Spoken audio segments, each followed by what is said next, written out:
Nuevamente mi saludo a todos los funcionarios, al señor ministro y demás funcionarios del sector agropecuario que hacen presencia en la comisión y a los colegas y asistentes. Bueno, le agradezco también al senador Mora porque fue quien propuso este debate y me permitió acompañarlo. Como dije al inicio, solamente abordaré unos pocos productos. Seguramente me voy a quedar corta porque la crisis viene afectando a un sector amplio de la producción de alimentos, pero quiero hacer énfasis en estos porque la crisis está en ebullición y quisiéramos aprovechar la presencia del señor ministro de Agricultura para que avanzáramos en algunas soluciones y del gerente director nacional del ICA. Bueno, lo primero es que con estas intervenciones buscamos evitar una crisis como la que vivió el país en el año 2013, donde el paro agrario, los precios que fueron afectando diferentes productos generaron casi que una parálisis de la producción agropecuaria en el país. No queremos que ocurra eso. Si podemos evitarlo, debemos aprender de lo que ocurrió en ese momento y generar acciones lo más efectivas posible dentro de las limitaciones que existen. Siguiente. Estos son los temas que vamos a abordar. Siguiente. Bueno, lo primero es con lo que siempre inicio, y es que el sector agropecuario no es solo, no hacemos esta defensa permanente del sector por un sentimiento romántico. No, es que es fundamental el aporte que hace este sector al desarrollo económico del país. Acá las cifras lo dicen, por supuesto que hemos ido disminuyendo en cuanto al impacto en el Producto Interno Bruto. Durante los años 70, 80, el impacto era del 22%. Vino la apertura económica del doctor César Gaviria en los años 90. Disminuyó a partir de allí su impacto a un 10%. Hoy sigue menguado, estamos en un 6%, pero cuando revisamos frente a las demás ramas productivas, pues encontramos que sigue siendo realmente importante. Lo mismo en materia de generación de empleo. Siempre digo que ahí donde lo vemos tan diezmado, tan golpeado, el sector agropecuario sigue siendo un gran generador del empleo en el país. 17%, y eso que estamos en crisis, más de 3.800.000 empleos directos, puestos de trabajo directos o indirectos, municipios enteros que dependen de esta actividad. Y cuando lo comparamos también en generación de empleo con otros sectores, sigue siendo bastante destacado, porque el sector de la construcción un 7%, la manufactura 11%, minería 6%, agro, el impacto es del 17%, 3.8 millones de empleos que no podemos dejar perder, al contrario, hay que incentivarlo y seguir logrando su crecimiento. Siguiente. Son muchísimos los factores, comenzamos por la educación pertinente para el sector, las vías, la infraestructura, todo, pero voy a reducirme simplemente a estos. El precio al productor, entonces vean cómo el país logró incrementar su producción y que se encontraron los agricultores unos precios que francamente los llevaban era directamente a la quiebra. El problema es la comercialización, la intermediación, y nada que encontramos solución a eso, pero es hora de que entre todos lo pensemos y propongamos algo. El acceso a la banca, las importaciones y tratados de libre comercio, un tema que era un poco reservado al sector de izquierda, senador Robledo, hablar de revisar los TLC. Sin embargo, cuando hemos visto lo que ha venido ocurriendo desde que se dio ese intercambio comercial con varios países, francamente se evidencia que no nos está sirviendo a nosotros, y por eso debe en algún momento generarse la revisión de esto.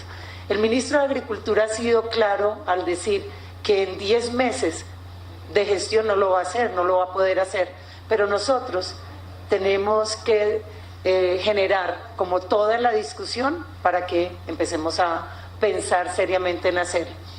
Y el tema de tecnología, investigación, asistencia técnica, que sigue siendo un gran escollo. Competimos contra monstruos, contra pulpos, totalmente financiados, respaldados por sus gobiernos, y nosotros ni siquiera acceso a maquinaria tenemos en el sector. Y al final el contrabando, donde las cifras dirán que se ha mejorado, y en buena parte por la legislación expedida. Siguiente, vámonos al precio del productor. Tomemos unos sectores que en este momento presentan problemas: el arroz, el maíz amarillo y blanco, la yuca, el plátano, algunas frutas, pero no las vamos a abordar las frutas porque han mejorado en los últimos días. El arroz, según las cifras de Fedearroz, en cuanto al precio promedio que se está pagando por el arroz Paddy verde, el valor de la carga ha disminuido en su precio de 132.000 pesos por el que se pagaba la carga en octubre del año pasado a 111.000, que es como se está pagando en octubre de este año, es decir, en este momento. Sin embargo, podemos ir a regiones donde la disminución del precio es aún más crítica, como el Meta, Casanare, y dentro de esta zona la región del Ariari, que presenta pagos comprobados, demostrados, de hasta 95.000 pesos la carga. Esto es precio de ruina. Con esto ni siquiera los costos de producción se pueden recuperar. El gobierno expidió una serie de resoluciones. Tenemos la resolución 262 del 11 de agosto de este año y la 263 del 14 de agosto de este año. Esas resoluciones, expedidas por el gobierno nacional a través del Ministerio de Agricultura, establecen un incentivo al almacenamiento del arroz que ha salido en este segundo semestre. Se reconoce en ellas un pago de 28.890 pesos por tonelada de arroz Paddy seco o su equivalente en blanco. Eso con el fin de garantizar un precio mínimo de referencia. Casi en todo el país arrocero abordaba los llanos, es decir, Villavicencio, San Martín, Granada, Puerto López, Yopal, Agua Azul, Meta, Casanare, Tolima, Huila, Caquetá, la costa. Es un gran esfuerzo. Ese compromiso le costó al gobierno 60.000 millones que están apenas saliendo a plazos, de los cuales aún falta girar un monto importante. Creo que cerca de 20.000 millones están pendientes, un poquito más. Y otros 60.000 millones para poder cubrir la totalidad de la cosecha.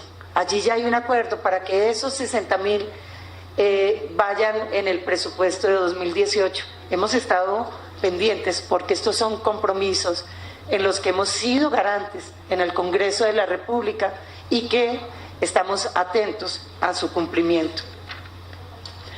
El otro tema es el del maíz amarillo y el blanco. Nos estamos anticipando al problema del arroz amarillo porque, aunque no ha salido en el Ariari, ya se avisora una disminución de precios cuando salga la cosecha, porque es lo que está ocurriendo con el maíz blanco.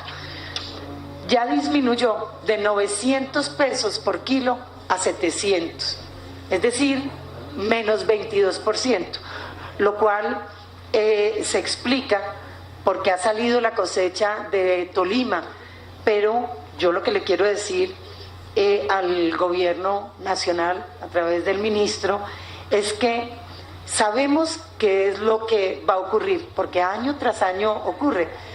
Hay mecanismos que se han implementado en otras regiones del país. Por ejemplo, a los maiceros de Córdoba se les está apoyando en el tema de la comercialización y está funcionando, según nos dicen.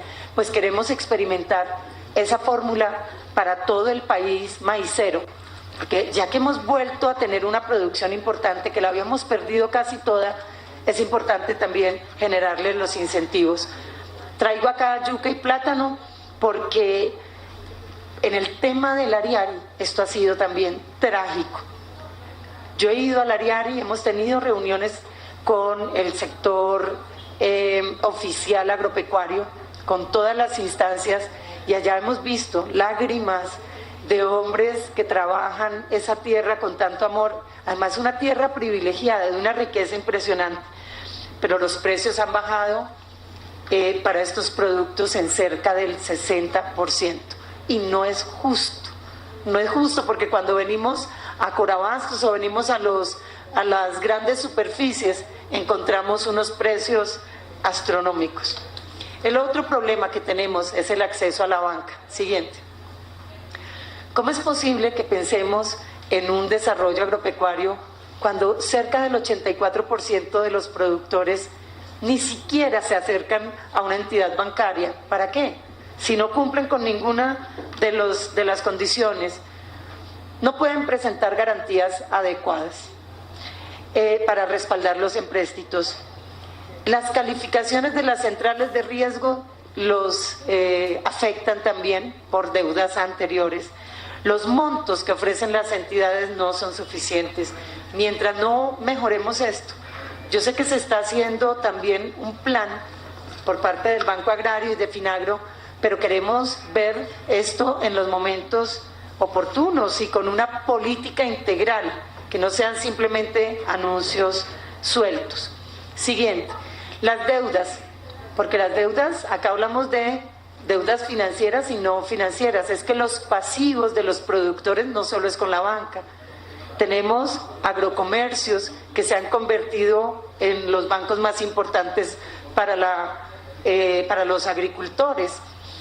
Nosotros hicimos un gran esfuerzo, lo hizo este Congreso, y expidió dos leyes fundamentales, la ley 1694 de 2013 y la 1731 de 2014, encaminadas a darle solución a las deudas, a refinanciar el sector, porque entendía todo el Congreso entendió que acá se estaba presentando una gran crisis en materia de producción de alimentos.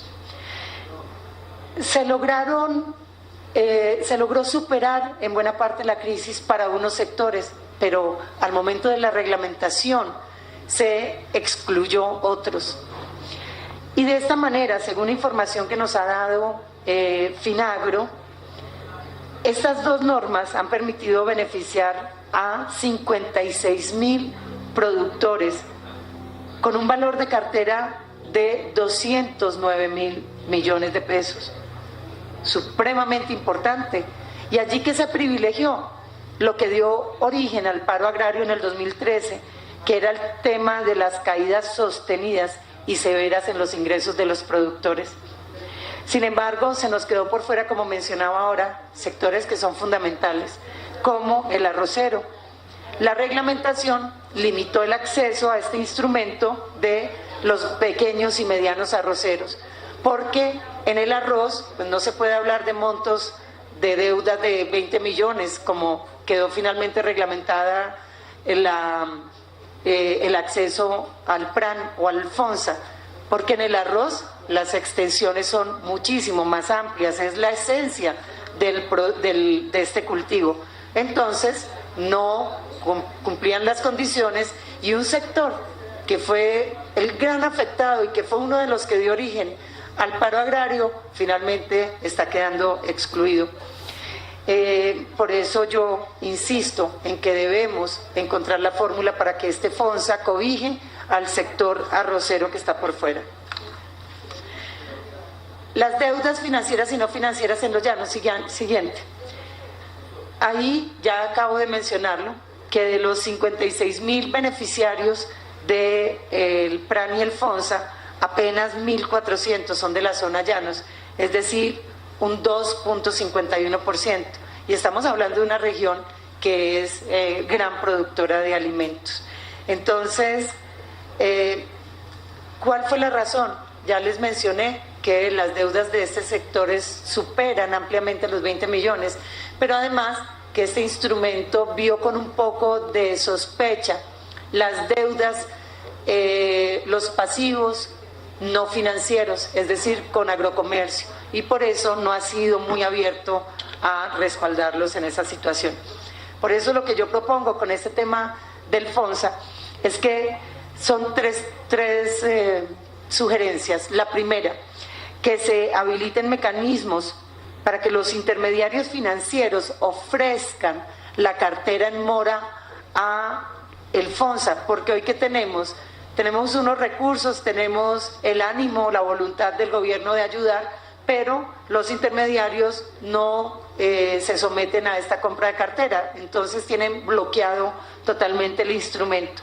La segunda sugerencia es que la reactivación de los agricultores debe contemplar una cartera mixta, la financiera con la banca tradicional y la no financiera con otro sector como el agrocomercio.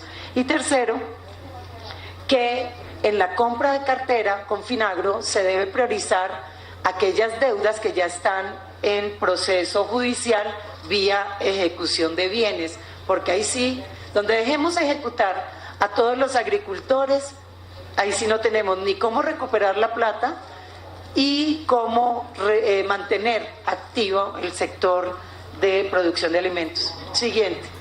Me refería ahora al tema de los tratados de libre comercio. En el 2000, hasta el 2005, el país venía creciendo. Empieza a disminuir, pero llega al tope máximo cuando comienzan los tratados con Estados Unidos, 2012, y con la Unión Europea. Allí se ve una recuperación, es cierto, pero si analizamos sector por sector, y esta comisión lo ha hecho en varias oportunidades, hoy el sector lechero, la carne, el arroz, que ahorita mismo voy a hablar, hablando de importaciones de Ecuador, y otros productos, francamente tienen en una situación lamentable. El tema de Ecuador, sí, el tema de Ecuador, vimos el pasado 10 de octubre un anuncio, cuando estábamos en plena problemática con los arroceros, un anuncio que fue inoportuno, porque mencionaba que a partir del 1 de diciembre empezaría a regir una importación de arroz de Ecuador, y la buena noticia la daban en Ecuador porque hacía 13 años que no podían traer a Colombia este producto. Sin embargo, este contingente que está previsto que sea de 80.000 toneladas, se da en un momento en que no está saliendo producto al mercado nacional, producto interno no está saliendo, pero hay existencias importantes. Y por eso es que hoy se están dando los precios que mencioné anteriormente. Luego, para nada es oportuno un anuncio como lo ha hecho el Ministerio de Comercio Exterior. Creo que el ministro de Agricultura ya consultó con ese ministerio y tiene, digamos, algunas razones, pero yo creo que el solo anuncio, sin que hayamos resuelto el tema del arroz que está saliendo de producción interna al mercado nacional, nos hizo bastante daño. En el tema de tecnología, investigación y asistencia, solo voy a hacer 2 comentarios. El Censo Nacional Agropecuario que mencionaba ahora el senador Mora nos refleja esto: muy poco acceso a asistencia técnica, y la asistencia técnica es digamos que es la única forma de transferirle a los productores de manera efectiva y confiable los avances en materia tecnológica, en materia de investigación, en nuevos manejos de las de los productos agropecuarios, de la siembra. Si de una vez vemos que casi el 76% no tiene acceso a la asistencia técnica, que es una cifra que nos dio el Censo Nacional Agropecuario, pues allí hay un problema mayor. Tenemos que lograrlo, porque vean la otra consecuencia que también le hemos dicho en muchas oportunidades acá, y es que en Colombia, como no tenemos asistencia técnica efectiva, hemos llegado al problema de ser el cuarto país del mundo que más fertilizantes utiliza, porque pues, no tenemos un buen manejo de los cultivos. Esto genera altos costos de producción y una gran degradación ambiental. De ahí que ahora en los instrumentos que viene defendiendo el senador García Realpe, que nosotros apoyamos, esto tiene que ser el punto fundamental. Además que no puede ser solo una asistencia técnica hacia lo técnico, hacia cómo se hace cómo se saca adelante un cultivo de la mejor manera. Esto tiene que ser abordando de manera integral el sector financiamiento, condiciones para acceder a los servicios públicos, educación pertinente, todo lo que se requiere para que el sector salga adelante. Y termino con el contrabando. Yo en el contrabando tengo que decir, como lo mencioné al inicio, que las cifras son buenas de aprehensiones, se han disparado positivamente, pero seguimos encontrando grandes cifras que vale la pena también traer acá.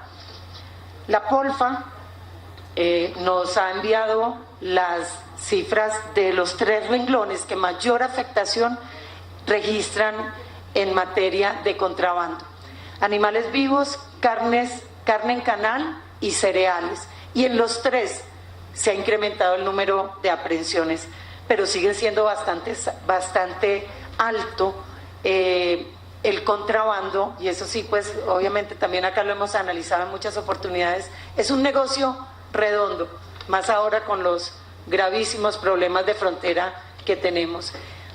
La problemática es más amplia. Yo quería centrarme en estos porque creo que por lo menos si lo sumamos todos, van al primero de los problemas que mencioné: el precio al productor.